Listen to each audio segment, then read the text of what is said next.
What's up everyone, Sean here, and today is kind of a different video where I actually go into a rant about a subject that's has come up recently in the gaming community. And for those of you who don't know, Nintendo actually is starting to uh, enforce their copyright laws. And basically this new policy is especially targeting towards Let's Players such as myself and my friends. And this policy is basically targeting towards gaming videos, and especially ones with Let's Plays such as my videos and so many others on YouTube. One of the well-known Let's Players on YouTube, Zach Scott, posts a lot of Nintendo stuff, kind of like me, basically. He posted a status on Facebook not too long ago about this matter, and he basically wrote it as a open letter to the company. And he says, "I think filing claims against Let's Players is backwards. Video games aren't like movies or TV. Each playthrough is a unique audiovisual experience. When I see a film that someone else is watching, I don't need to see it again. When I see a game that someone else is playing, I want to play that game for myself. Sure, there may be some people who watch games rather than play them, but are those people even gamers?" Sometime after that, Nintendo basically issued a statement to Gamefront, and they responded, "As part of our ongoing push to ensure Nintendo content is shared across social media channels in an appropriate and safe way, we became a YouTube partner, and as such, in February 2013, we registered our copyright content in a YouTube database." And that's not all. For most videos, this will not result in any changes. However, for those videos featuring Nintendo-owned content, such as images or audio of a certain length, adverts will now appear at the beginning, next to, or at the end of the clips. We continually want our fans to enjoy sharing Nintendo content on YouTube, and that is why, unlike other entertainment companies, we have chosen not to block people using our intellectual property. Now, in basic copy laws, when you buy something, that doesn't entitle you to upload whatever it is that you recorded onto sites such as YouTube. Now, with that said, I'm sort of on both sides of this subject matter, and yes, it is Nintendo's games that you're sharing online. Now, here's the catch, though. With this new policy being enforced by Nintendo, because they're putting their own ads into your videos, what might happen is that the revenue you make from people watching your videos and clicking on those ads, that revenue is not going to go to you. This revenue is all going to go to Nintendo, and and of course you don't get any share of it at all.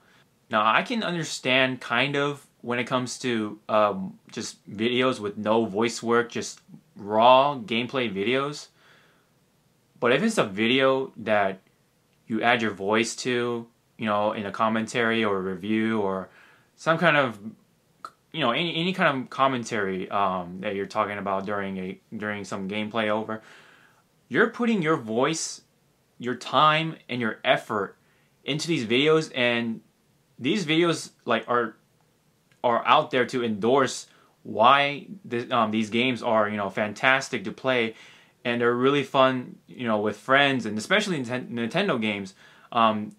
Nowadays they're focusing on family fun, or just fun with a bunch of friends over at your house, playing those Nintendo games, especially on my channel. That really shows that experience, and chances are those viewers will likely to buy that game, and because they want to feel the experience for themselves with their own friends, and they might record that and they'll share it on YouTube, and it just grows.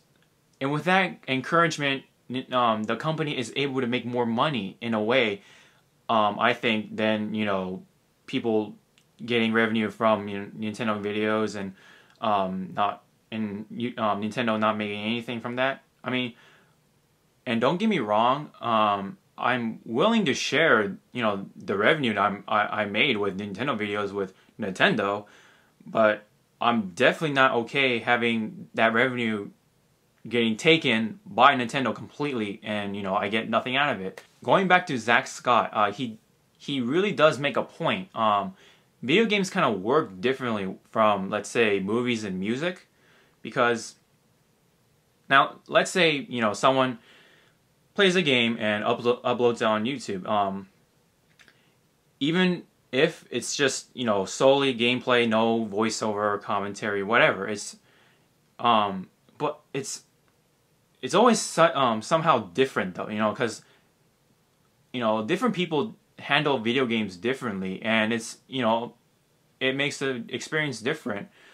So it's not like people are gonna pull YouTube videos that has Nintendo content in it, and they are able to make bootlegs out of that, making legit bootleg Nintendo games and sell them to other people for free, and while Nintendo's not making any money. No, it can't happen. So, but with movies and music, it can. I mean, there's how many movies and music have been pulled from YouTube and been copied into whatever format, and there you go, that's free movies for them.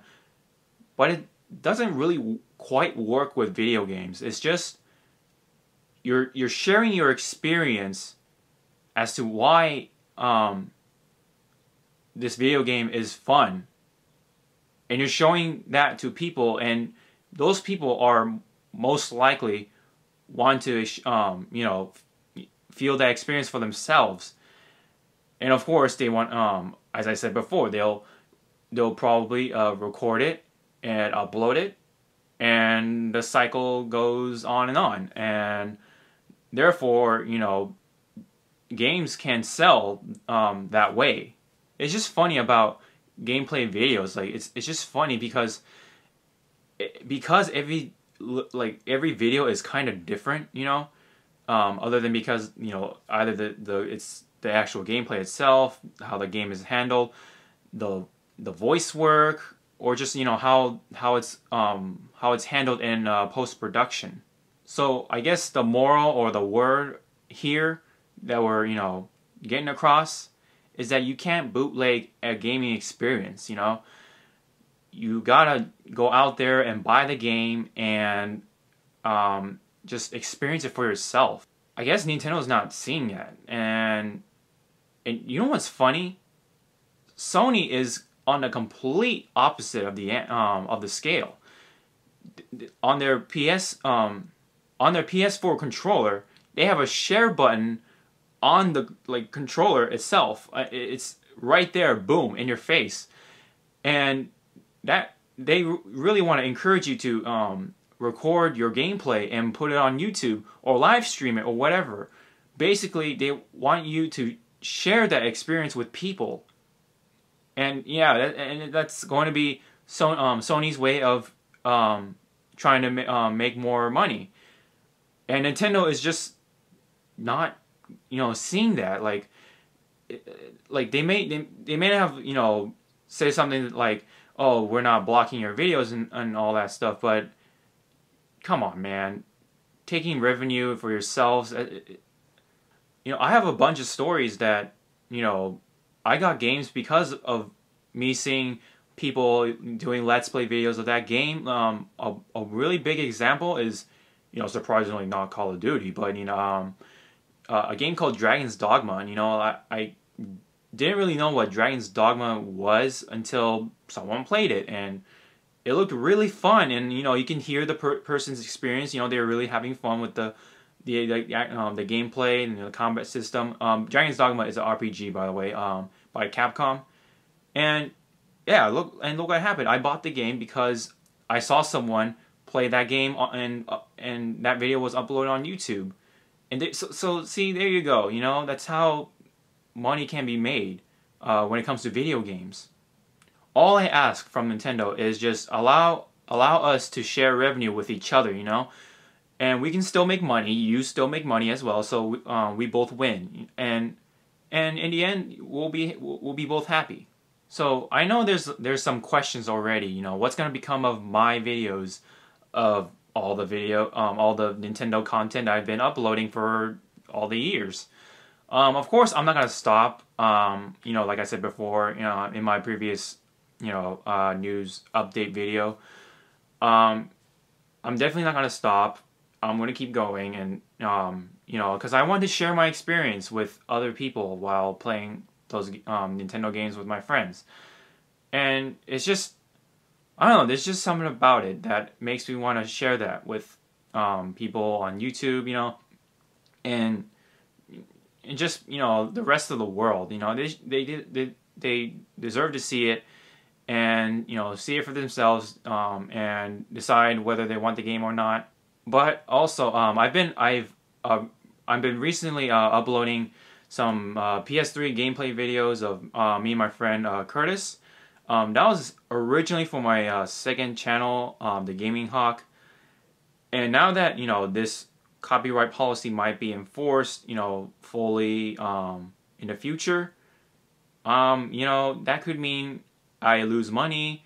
So that would mean I have to upload PS3 gameplay videos from my second channel to here. It's a possibility. I have no idea what's going to happen in the future, so I'm not 100% on that. We'll just have to see. You never know. Nintendo might just back off altogether. We can only hope, right? So that is it for me on Nintendo endorsing copyright policies. What do you guys think about that? Should Nintendo, back away from that, or they should just change it around? Just if you have a thought, just drop it down in the comments below, and maybe we could have this little discussion, and if you can, spread the video around. Videos like this one that basically saying Nintendo shouldn't be doing this, or at least change the policy. All right, so that's it from me. I'll see you guys next time. Sean out.